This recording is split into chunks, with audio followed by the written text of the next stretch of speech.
Kitab Mahabharata dan Kitab Ramayana ada menceritakan berlaku peperangan besar pada zaman purba yang turut membabitkan senjata nuklear dan peluru berpandu. Dua epik India kuno. Mahabharata dan Ramayana yang dipercayai ditulis kira-kira 3.500 tahun lalu. Menceritakan tercetusnya satu kejadian besar pada zaman purba yang benar-benar membuatkan pembaca khususnya penyelidik terpaku kebingungan. Meneliti baris demi baris dalam cerita panjang yang ditulis pada dua epik berbahasa Sanskrit itu membuatkan penyelidik tertanya-tanya kebenarannya sehingga kini peristiwa yang terkandung dalam setiap ayat yang tertera pada epik itu masih kekal misteri. Benarkah perang nuklear sudah tercetus pada zaman India kuno, ribuan tahun lalu? Persoalan itu mendorong kalangan penyelidik untuk mencari logik di sebalik cerita yang ditulis menerusi epik berkenaan. Malah, tatkala meneliti ayat yang menyatakan peperangan itu turut membabitkan pesawat canggih dan digambarkan seperti jet pejuang dan piring terbang pada masa kini, penyelidik semakin terpinga-pinga kehairanan. Epik terbabit ditulis kira-kira 3.500 tahun lalu atau pada 1.500 sebelum Masehi, tetapi peristiwa peperangan yang tercatat di dalamnya dikatakan berlaku lebih lama, yaitu 5.000 tahun lalu. Mengikut logik akal, keadaan di bumi ketika itu masih terlalu kuno serta jauh daripada perkembangan sains dan teknologi. Pesawat dan jet pejuang yang mampu menembak misil masih belum dicipta ketika itu, apatah lagi teknologi bom nuklear. Sekiranya berlaku peperangan ketika itu, ia seharusnya membabitkan senjata tradisional seperti pedang, tombak dan panah saja. Paling dahsyat pun peperangan itu, ia akan kelihatan seperti film 300, yang mengisahkan peperangan pahlawan Sparta menentang Parsi. Sparta wujud sekitar 500 sebelum Masehi, sedangkan peperangan India kuno itu dikatakan berlaku lebih lama, yaitu lebih 3.500 sebelum Masehi. Begitulah gambarannya mengikut logik akal, tetapi penulis epik terbabit menggambarkan seolah-olah peperangan India kuno yang berlaku itu membabitkan senjata nuklear, malah serangan turut membabitkan pesawat yang mampu menembak peluru berpandu. Lebih membingungkan penyelidik, penulis terbabit menggambarkan keadaan itu bagaikan dia melihat sendiri kewujudan kapal terbang terbabit serta mengalami sendiri betapa dahsyatnya kesan letupan bom paling bahaya itu. Epik Mahabharata dan Ramayana mengisahkan konflik yang tercetus antara dua sepupu, yaitu Kurawa dan Pandawa yang hidup di tepi sungai Gangga.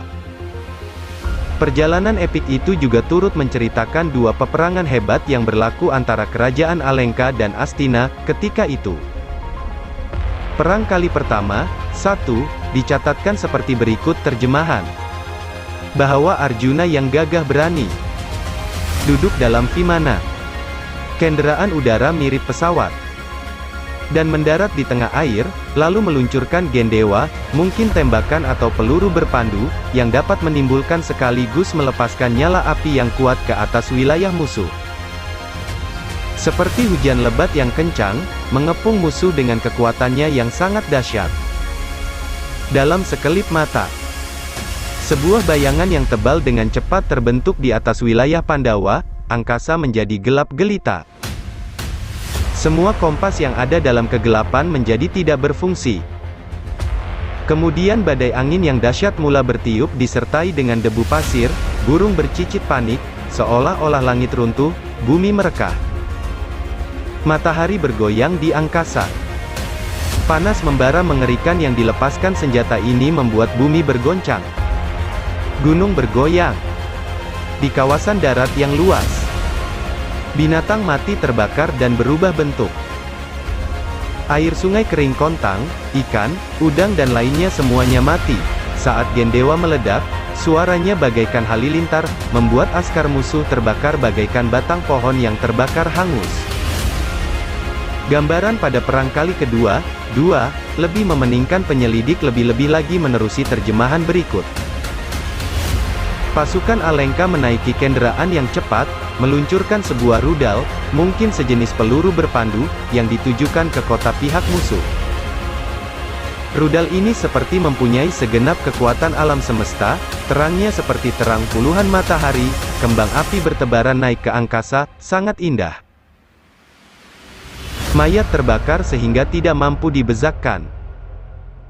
Bulu rambut dan kuku terbakar menggelupas, perkakas tanah liat retak, burung yang terbang terbakar oleh suhu tinggi. Demi untuk menghindari kematian, askar terjun ke sungai membersihkan diri dan senjatanya. Selesai membaca dan mengkaji epik berkenaan, penyelidik mula menjelajahi bumi India bagi mencari kepastian terhadap cerita yang tertulis itu. Mereka mula menyusuri sepanjang sungai Gangga bagi mencari kemungkinan adanya tinggalan arkeologi peperangan itu. Hasilnya amat memeranjatkan penyelidik. Ekspedisi itu menemukan ahli arkeologi dengan banyak kesan runtuhan yang memiliki kesan hangus terbakar di hulu sungai Gangga. Batu besar pada runtuhan itu terlekat menjadi satu, permukaannya pula menonjol, cengkung dan tidak rata. Kajian saintifik mendapati proses untuk meleburkan batuan berkenaan memerlukan suhu tinggi melebihi 1800 derajat Celcius. Dengan kata lain, bara api biasa tidak mampu mencapai suhu setinggi itu dan hanya ledakan nuklear saja mampu mencapai suhu demikian. Di dalam hutan primitif di pedalaman India pula, penyelidik menemui lebih banyak runtuhan batu hangus. Tembok kota yang runtuh serta tinggalan yang ditemui menjadi seakan kristal dan kaca. Dalam kebingungan diselubungi enigma.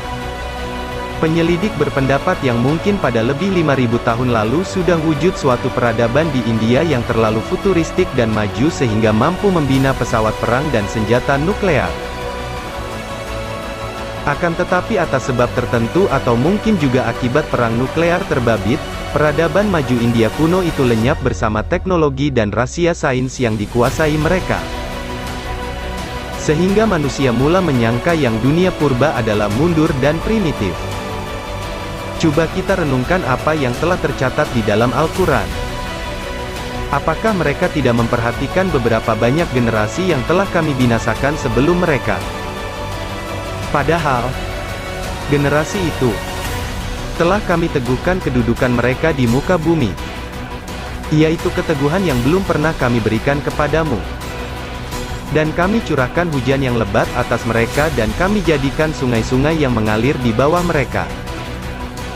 Kemudian kami binasakan mereka karena dosa mereka sendiri dan kami ciptakan sesudah mereka generasi yang lain. Surah Al-An'am ayat 6.